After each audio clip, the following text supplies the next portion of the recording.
Ano ginagawa mo? Uy, Pretty. Ano ginagawa mo? Total, makikihati ka naman dito sa bahay. Eh, magbabayad ka rin sa akin ng kalahati ng renta. Tapos etong hati na to, susundin mo to. Diyan yung space mo, dito yung akin. So, dito ako matutulog? Hindi. Dito si Taguro, diyan ka sa sahig. Ha? O bakit? Nagrereklamo ka, parang ayaw mo ata eh. Hindi naman sa ganon.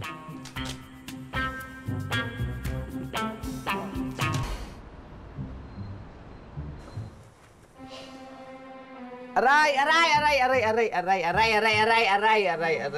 Mm.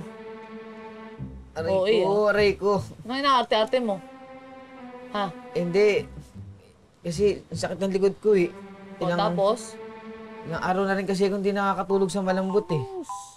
Pretty, O ano mo? baka naman pwedeng matulog ako sa malambot mamaya oh. Sakit na eh. O edi sige.